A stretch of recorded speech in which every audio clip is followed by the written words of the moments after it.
우리 앞뒤 좌우에 계신 분들과 이렇게 인사하겠습니다. 행복하십시오. 성령 충만하십시오. 이렇게 인사하고 선포해 주십시오. 행복하십시오. 성령 충만하십시오. 네, 우리는 참 많은 약속을 하고 살아갑니다. 요즘 어떤 약속을 또 하셨는지 모르겠습니다. 주일 오전 11시에 우리가 함께 이렇게 모여서 예배하고 하나님 앞에 나오는 것 자체도 어떻게 보면 약속에 의한 것이지요. 그런데 여러분은 어떠신지 모르겠지만 약속을 꼭 지키시는 편이신가요? 물론 중요한 약속은 어떻게 해서든 꼭 지키려고 노력하시겠지요. 하지만 어떤 약속은 너무 가볍게 생각한 나머지 그만 잊어버리는 약속들도 있을 겁니다. 아이고 깜빡했네. 요즘 정신없이 지내다 보니 아이고 잊어버리고 있었네 뭐야. 뭐 그런 말을 하게 되는데 정말 중요하게 생각하는 약속이라면 그렇게 잊어버리진 않을 겁니다. 어떻게 해서든 그 약속을 기억하려고 휴대폰에 뭐 알람을 설정해 놓는다든가 메모를 해 놓는다든가 아니면 뭐 여러 가지 다른 방법을 통해서든 어떻게 해서든 그 약속을 잊지 않고 늦지 않으려고 노력을 하겠지요. 사실 우리가 약속 자체를 너무 의미 없게 할 때도 있습니다. 대표적인 무의미한 약속이 그거 아닙니까? 뭐 언제 밥 한번 먹자, 연락할게, 뭐 이런 약속 있죠. 그냥 헤어지는 인사로 그냥 뭐 아무 말도 없이 헤어지기 좀 뭐하니까 그냥 다음에 또 보면 좋겠다라는 의미로 하는 그런 약속을 마치 진짜 약속인 것처럼 하는 겁니다. 그러나 실제로는 연락하고 만나고 뭐 그렇지는 않죠. 혹시 그 광고를 들으신 적이 있는지 모르겠지만 사랑한다면 약속하십시오. 또 약속의 힘을 믿습니다. 라는 어떤 광고 문구가 있었습니다. 기억하시는지 모르겠네요. 처음 들어보시나요? 한 보험회사의 광고 문구입니다. 사랑하는 사람을 위해서 그 사람을 지키고 보호하기 위해서 약속을 한다. 뭐 이런 내용입니다. 바꿔 말하면 사랑하기 때문에 약속한다. 이런 얘기겠죠. 그리고 사랑하기 때문에 그 약속에는 그 힘이 있다라는 겁니다. 그 사랑하는 사람을 지키기 위해서, 보호하기 위해서 그 약속을 어떻게든지 지키려고 애쓰고 수고하고 힘쓰는 그것에는 힘이 있다라는 것을 이야기합니다. 그래, 내가 너를 꼭 지켜줄게. 언제까지나 내 곁에 있어줄게. 라고 말하는 그 약속. 그 약속을 지키기 위해서 목숨까지도 바치는 뭐 이런 건 영화에서 우리가 자주 보지요. 그 회사에서는 이 광고 문구를 어떻게 사용하게 되었는지 잘 모르겠습니다. 그런데 어떤 성경적인 의도로 만들었는지는 모르겠지만 오늘 말씀에 비추어 보면 그 광고 문구는 굉장히 참 성경적인 의미를 담고 있다라는 것을 우리가 알 수 있습니다. 오늘 말씀은 하나님이 우리를 사랑하기 때문에 하나님과 우리 사이에 그 맺은 그 약속에 대한 말씀입니다. 그리고 아까 이야기한 것처럼 그 광고 문구처럼 그 약속에는 힘이 있다라는 것을 우리가 오늘 말씀을 통해서 알게 됩니다. 하나님의 약속을 다시 한번 확인하는 시간이 되길 원합니다. 하나님의 약속을 다시 한번 확인하는 시간이 되고 그 약속의 힘이 우리 가운데 경험되는 시간이 되기를 주님의 이름으로 축원합니다. 오늘 우리가 읽은 본문은 이렇게 시작합니다. 우리 31절 말씀을 다시 한번 읽어보겠습니다. 31절 함께 읽겠습니다. 시작. 여호와의 말씀이니라. 보라, 날이 이르리니 내가 이스라엘 집과 유다 집에 새 언약을 맺으리라. 아멘. 누구의 말씀이라고 이야기합니까? 네, 여호와의 말씀이다 라고 이야기합니다. 예레미야가 전하고 있지만 예레미야의 말이 아닙니다. 제가 이 말씀을 오늘 선포하고 있지만 이 말은 저의 말이 아닙니다. 하나님이 여러분에게 하시는 말씀입니다. 여호와의 말씀이다 라고 오늘 확정하여 말씀하고 있습니다. 그 말씀에는 무슨 어떤 말이 있는가 하면 그 말씀에 날이 이를 것이다 라는 예언으로 시작합니다. 여호와의 말씀이니라 날이 이를 것이다. 무슨 날일까요? 이 말씀을 전하고 있는 이 예레미야는 이스라엘이 바벨론에게 멸망할 때의 그때 하나님의 말씀을 선포하던 선지자였습니다. 그러므로 여기서 이야기하는 이 날은 70년의 그 바벨론 포로기를 마치고 다시 돌아오는 그 날, 다시 이스라엘이 회복되는 그 날을 말하는 것으로 해석하기도 합니다. 역사적으로 보면 그렇게 해석이 가능합니다. 그게 맞지요. 그런데 꼭 그 역사의 시간에 이 날을 맞출 필요는 없다고 생각합니다. 여기서 말하는 이 날은 하나님과 새 언약을 맺는 날입니다. 그렇다면 하나님과 새롭게 언약을 맺는 날이 바로 여기서 예언된 날이라고 할 수 있는 것이지요. 우리 개인적으로는 언제입니까? 예수 그리스도를 믿게 된 그 날이 바로 그렇게 해서 하나님과 새로운 언약을 맺게 되는 그 날이 바로 하나님께서 예비하신 날이 되는 겁니다. 이전과는 새로운 신분이 되는, 완전히 다른 사람이 되는, 새롭게 태어나는 그 날이 바로 우리에게 주어진 날인 것입니다. 제가 계속해서 언약이라는 단어를 사용하기 때문에 성경에서는 그렇게 나와서 언약이라는 단어를 사용하지만 그 언약이라는 말이 우리에게는 좀 생소한 단어일 수도 있습니다. 이 말이 도무지 잘 와닿지 않는다 생각하시는 분은 계약이라는 말로 바꿔 생각하시면 됩니다. 이 언약이라는 말과 계약이라는 말은 같은 말이기 때문에 그렇습니다. 하나님이 우리에게 이 날이 이를 것이라고 말씀하시면서 그 날이 되면 이전과는 다른 새로운 언약, 새로운 계약을 맺겠다라고 하나님께서는 말씀하십니다. 그리고 누구와 맺겠다라고 말씀하시는가 하면 이스라엘 집, 유다 집과 함께 언약을 맺겠다라고 말씀하십니다. 북이스라엘과 남유다를 통칭하여서 모든 이스라엘을 말씀하고 있는 겁니다. 하나님께서는 온 이스라엘과 이 언약을 맺으시겠다는 겁니다. 그러니까 너나 할 것 없이 하나님의 백성들과 새로운 언약, 새로운 계약을 맺는 날이 온다라는 겁니다. 지금까지 하나님이 다스리시는 천하 만물 가운데 하나였던 우리가 하나님의 백성, 하나님의 자녀로 거듭나게 되는 그 날이 하나님께서는 새로운 언약을 맺으신다라는 겁니다. 그런데 그 언약을 오늘 말씀에서는 처음 언약이라고 하지 않고 새 언약이라고 한다는 것은 무엇을 의미할까요? 이전에 이미 언약이 있었다는 것을 의미합니다. 다시 이야기하면 구언약이라는 것이 있었다는 것이죠. 구언약이라는 것은 무엇인가?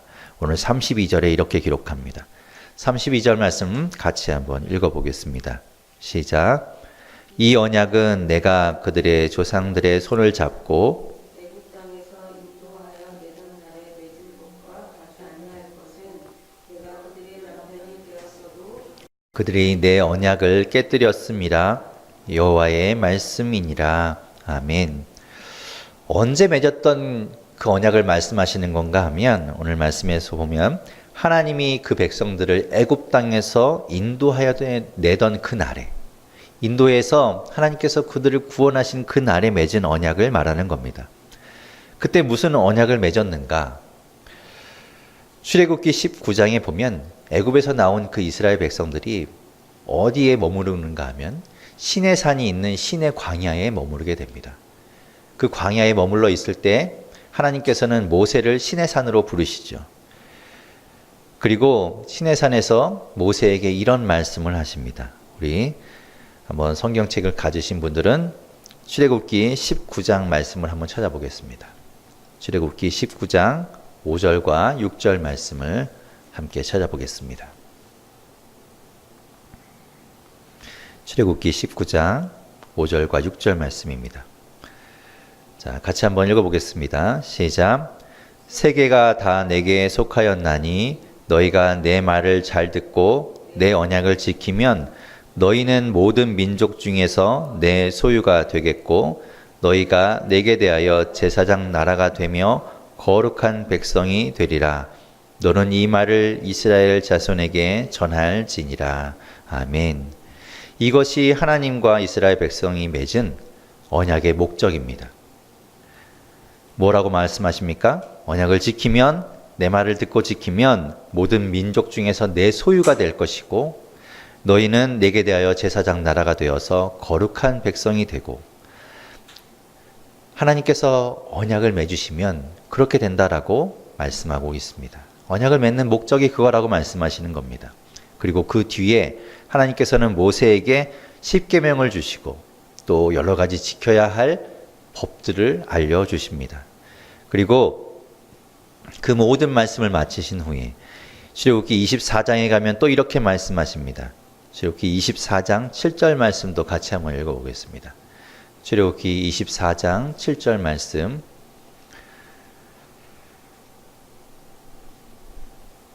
(24장 7절) 같이 읽겠습니다. 시작. 언약서를 가져다가 백성에게 낭독하여 듣게 하니 그들이 이르되 여호와의 모든 말씀을 우리가 준행하리이다. 아멘. 그렇게 언약서라는 것을 가져다가 모세가 백성들에게 들려줍니다. 그러면 그 백성들이 그 말씀을 듣고 그렇게 따르겠습니다 라고 그 언약에 마치 사인하는 것처럼 하는 것이죠. 그러면 백성들과 하나님 사이에 이 언약이라는 것이 성립하게 되는 겁니다. 오늘 우리가 읽은 본문 32절에서는 하나님이 새로운 언약을 통해서 어떤 계약을 맺으시는가? 하나님이 이스라엘 백성의 남편이 되겠다라고 말씀하십니다. 남편이라는 말은 주인이라는 말과 같은 뜻입니다.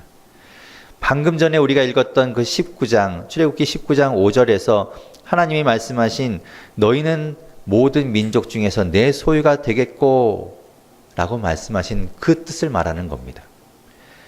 하나님과 맺은 그 언약으로 인해서 하나님은 우리 이스라엘 백성들과 우리의 주인이 되고 우리는 하나님의 소유가 되는 것이다 라는 겁니다. 그것이 이스라엘과 하나님이 맺었던 구언약입니다. 그렇다면 그 구언약이 있는데 왜 오늘 하나님께서는 우리에게 새 언약을 맺겠다라고 말씀하시는 것일까요? 그 언약이, 그 구언약이 예전에 맺었던 그 언약이 깨어졌기 때문에 그렇습니다. 새로 맺은 언약은, 이 서로가 맺은 그 새로운 언약은 두 사람이 합의에 의해서 그 언약을 파기하고 깰 수도 있지만 한 사람이 그 계약 조건을 어김으로 인해서 그 언약은, 그 계약은 깨어질 수도 있습니다. 그래서 공동 번역 성경에서는 이 상황을 정확하게 이렇게 번역합니다. 나는 그들을 내 것으로 삼았지만 그들은 나와 맺은 계약을 깨뜨리고 말았다. 누가 이 예전의 언약을 깨뜨렸습니까? 하나님과 맺은 구언약을 누가 깨뜨렸습니까? 하나님이 깨셨습니까? 아닙니다. 하나님이 아니라 하나님과 언약을 맺은 사람들이 그 언약을 깨버린 것입니다. 언약이 더 이상 성립되지 않는 언약 파기가 일어난 것입니다. 언약서, 하나님께서 주신 그 언약은 더 이상 효력을 발휘할 수 없게 되어진 그냥 휴지 조각에 불과하게 된 것입니다. 사람이 무슨 일을 저지른 것인지에 대해서는 이 말씀, 오늘 우리가 읽은 이 본문의 말씀을 해석하고 있는 히브리서 8장 9절에 이렇게 이야기합니다. 제가 히브리서 8장 9절 말씀을 읽어보겠습니다. 또 주께서 이르시기를 이 언약은 내가 그들의 열조의 손을 잡고 애굽 땅에서 인도하여 내던 날에 그들과 맺은 언약과 같지 아니하도다. 그들은 내 언약 안에 머물러 있지 아니하므로 내가 그들을 돌보지 아니하였노라. 하나님과의 맺은 언약이 깨어졌습니다. 그런데 왜 깨어졌는가? 그 언약을 맺은 사람들이 언약 안에 머물러 있지 않게 된 것입니다. 언약의 울타리를 깨고 밖으로 나간 것이죠. 마치 아담과 하와가 하나님과 맺은 그 언약, 처음 언약, 다른 모든 동산에 있는 열매를 먹을 수 있지만 선악을 알게 하는 나무의 열매는 먹지 말라고 하신 그 언약을 깨어버린 것과 같은 겁니다. 따라서 이제는 새로운 언약이 필요하게 된 것이죠. 우리는 살면서 계약서를 쓰는 일이 의외로 참 많이 있습니다. 그런데 우리가 그 계약서를 꼼꼼하게 잘 읽어보지는 않죠. 그냥 대충 뭐 그런 내용이 있겠거니라고 설명을 듣고 사인해버리고 맙니다. 여기 우리 교회의 부동산 계약서를 제가 가지고 왔습니다. 한 번도 못 보신 분들도 계시겠죠. 예. 원하시는 분들은 이따가 한번 읽어보셔도 괜찮겠죠. 자, 우리 교회의 이 부동산 계약서를 잘 보면 이 안에 참 많은 내용들이 들어가 있다는 것을 알 수 있습니다. 이 많은 깨알 같은 글들이 쭉 적혀 있죠. 계약 내용을 잘 알고 이 내용을 읽어볼수록 불이익을 당하지 않게 됩니다. 그리고 의외로 이 안에 있는 많은 것들을 통해서 많은 것을 우리가 또 누릴 수 있게 됩니다. 그러니 계약 내용을 가급적이면 잘 읽어보고 그 내용을 숙지하고 있는 것이 중요하지요. 마찬가지로 우리는 하나님과 맺은 그 언약을 잘 살펴보아야 합니다. 하나님과 맺은 그 새 언약이 어떤 의미를 담고 있는지, 어떤 것을 이야기하고 있는지 잘 살펴볼 때 우리가 손해를 보지 않고 또 많은 것을 누리게 될 수 있는 겁니다. 아무쪼록 오늘 말씀을 통해서 이 새 언약을 통해서 하나님과 우리가 맺은 이 언약으로 인해 많은 것을 느끼고 또 많은 것을 누릴 수 있기를 바랍니다. 먼저 이 계약서를 잘 보면 계약의 내용이 이 안에 들어 있습니다.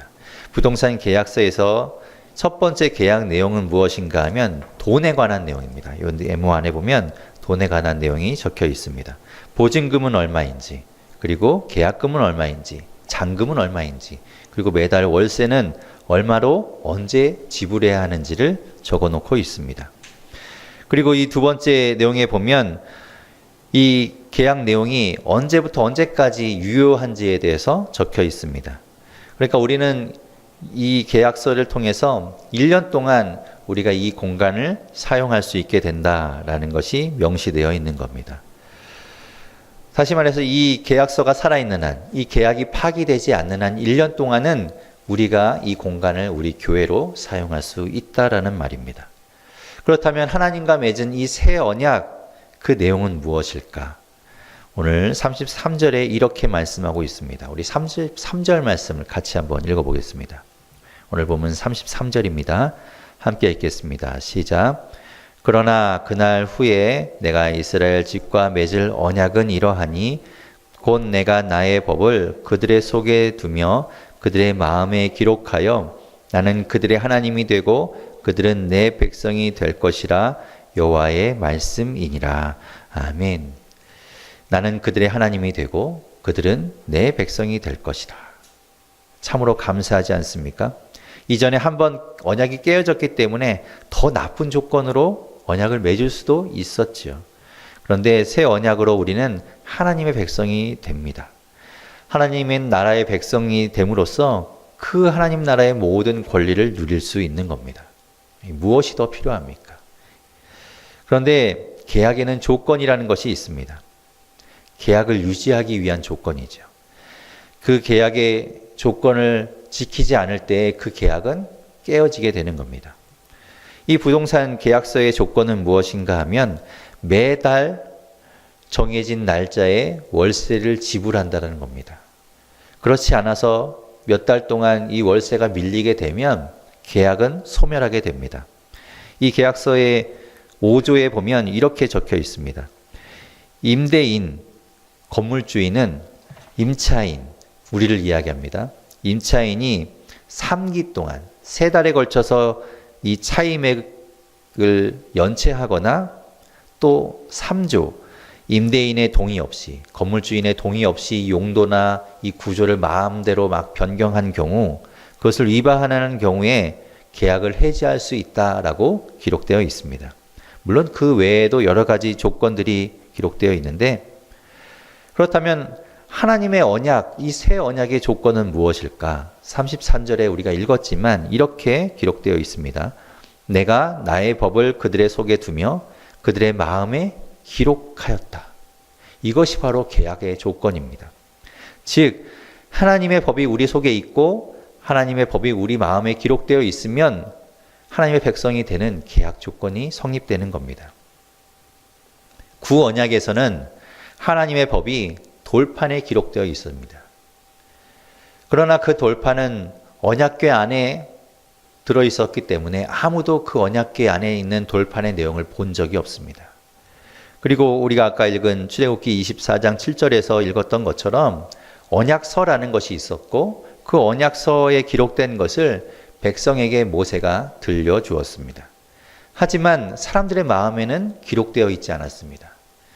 그래서 많은 사람들이 그 언약의 내용을, 그 조건을 지키지 않게 되었던 겁니다. 우리가 아는 것처럼 광야에서 수많은 사람들이 하나님과의 언약을 지키지 않아서 죽임을 당하게 됩니다. 그리고 그들은 그 광야에서 생을 마감함으로 인해서 하나님께서 약속하신 그 가나안 땅에 들어가지 못하는, 종착역에 도착하지 못하는 일이 생기게 된 겁니다. 이제 하나님은 새 언약을 각 사람의 마음에 기록하겠다라고 말씀하십니다. 그로 말미암아 하나님의 마음이 우리 가운데 있게 된 것입니다. 하나님 말씀이 우리 마음에 있기 때문이죠.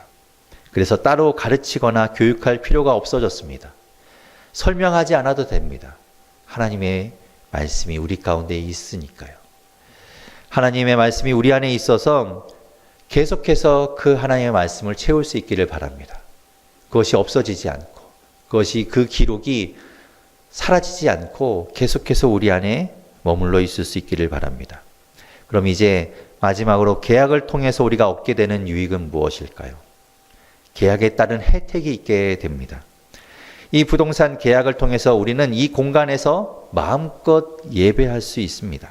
아침부터 저녁까지 찬양도 할 수 있고 기도도 할 수 있고, 우리가 이곳에서 하나님을 마음껏 높이며 찬양하며 예배할 수 있습니다.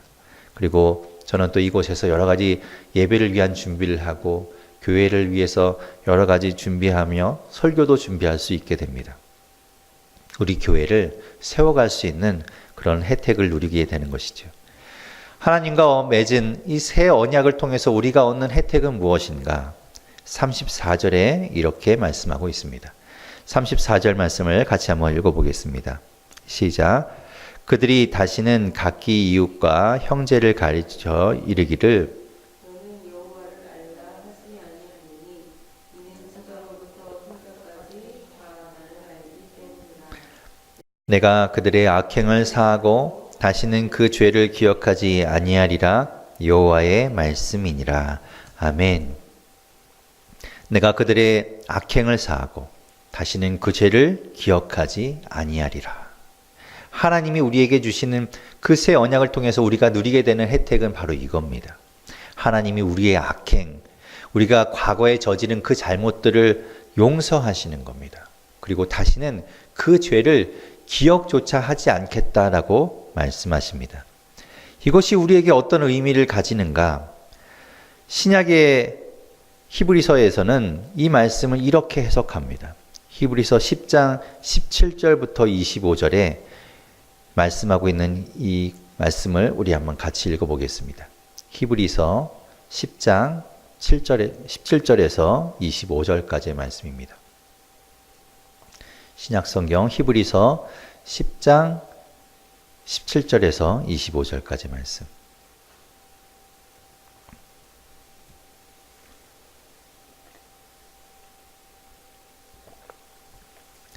자, 우리 한 목소리로 17절부터 25절까지 같이 한번 읽어보겠습니다. 시작. 또 그들의 죄와 그들의 불법을 내가 다시 기억하지 아니하리라 하셨으니 이것들을 사하셨은즉 다시 죄를 위하여 제사 드릴 것이 없느니라. 그러므로 형제들아, 우리가 예수의 피를 힘입어 성소에 들어갈 담력을 얻었나니 그 길은 우리를 위하여 휘장 가운데로 열어놓으신 새로운 살 길이요 휘장은 곧 그의 육체니라. 또 하나님의 집 다스리는 큰 제사장이 계심에 우리가 마음의 뿌림을 받아 악한 양심으로부터 벗어나고 몸은 맑은 물로 씻음을 받았으니 참 마음과 온전한 믿음으로 하나님께 나아가자. 또 약속하신 이는 미쁘시니 우리가 믿는 도리의 소망을 움직이지 말며 굳게 잡고 서로 돌아보아 사랑과 선행을 격려하며 모이기를 패하는 어떤 사람들의 습관과 같이 하지 말고 오직 권하여 그 날이 가까움을 볼수록 더욱 그리하자. 아멘. 우리가 하나님과 맺은 새 언약을 통해서 죄의 용서를 받고 다시는 그 죄를 기억하지 않겠다라고 말씀하신 하나님의 그 혜택으로 인해 우리가 누리게 되는 것. 첫 번째는 히브리서 10장 18절에 말씀하듯이 다시는 죄를 위하여 제사 드릴 것이 없게 되는 겁니다. 왜냐하면 우리가 예수 그리스도로 말미암아 단 한 번의 그 죽으심으로 말미암아 우리의 모든 죄가 사하여졌기 때문에 그렇습니다. 매번 죄를 사함받기 위해서 희생 제사를 드리지 않아도 되는 겁니다. 두 번째 우리가 누리게 되는 혜택은 19절에 말씀하듯이 예수의 피를 힘입어 성소에 들어갈 담력을 얻게 된 겁니다. 하나님 앞에 아무나 나아가면 죽음을 당하게 되지만 우리는 언제든지 예수 그리스도의 피를 힘입어 하나님 앞에 나아갈 수 있게 되었습니다. 하나님이 계신 그 성소로 나아가는 그 들어가는 그 휘장은 예수 그리스도의 몸이라고 이야기합니다. 따라서 우리는 예수 그리스도를 통해서만 하나님 앞에 들어가고 하나님 앞에 나아갈 수 있게 된 것입니다. 그 길은 우리의 살 길이라고 이야기합니다. 우리 모두 참 마음과 온전한 믿음으로 하나님 앞에 담대히 나아갈 수 있기를 바랍니다. 세 번째 우리가 누리는 혜택은 히브리서 10장 23절에 말씀하듯이 우리가 가진 믿음, 소망, 사랑에 대하여 흔들리지 않고 서로 돌보고 격려할 수 있다라는 말입니다. 우리가 잘하고 있다, 우리가 잘 가고 있다, 서로 그렇게 격려할 수 있다라는 말입니다. 우리에게 주신 새 언약으로 말미암아 우리가 굳건하게 믿을 수 있게 된 겁니다. 23절에 말씀하듯이 약속하신 이는 미쁘시기 때문입니다. 우리가 언약을 깨면 모를까 하나님은 절대로 우리와 맺으신 언약을 깨는 분이 아닙니다. 신실하신 그 하나님이 우리와 맺으신 그 언약 때문에 우리는 용서함을 받고 오늘도 하나님의 은혜 가운데 살아가게 되는 겁니다. 오늘 우리는 하나님이 우리에게 말씀하신 새 언약을 확인하였습니다. 새 언약은 더 이상 돌판이나 글로만 쓰여진 것이 아닙니다. 하나님이 우리 마음에 기록하신 것입니다. 우리 안에 하나님의 말씀이 있고 그 말씀을 우리가 순종해서 따른다면 우리는 하나님의 백성이 되는 겁니다. 하나님과 맺은 언약으로 인해서 우리는 하나님의 용서를 받았습니다. 죄 용서, 죄 사함을 받은 겁니다. 과거의 잘못과 죄는 더 이상 하나님이 묻지 않으시고 완전히 기억하지 않겠다라고 말씀하셨습니다. 그로 인해서 우리는 더 이상 우리의 죄를 위한 제사를 드릴 필요가 없어졌습니다. 그리고 예수 그리스도로 말미암아 하나님 앞에 담대하게 나아갈 수 있게 되었습니다. 서로 격려하십시오. 서로 힘을 북돋워 주십시오. 지금 가고 있는 길이 잘 가고 있는 길이라고, 하나님 안에서 예수 그리스도로 말미암아 나아가고 있는 그 말에 순종하고 있는 우리가 잘하고 있는 것이라고 믿음으로 격려할 수 있기를 바랍니다. 그리고 우리가 언약을 깨지 않는 한 하나님은 우리와 맺은 언약을 깨지 않는 분임을 믿으시기 바랍니다. 그 하나님 붙들고 그 언약을 붙들고 우리 함께 잘 나아가고 달려나가고 서로 격려하며 나아가는 우리 모두가 될 수 있기를 바랍니다.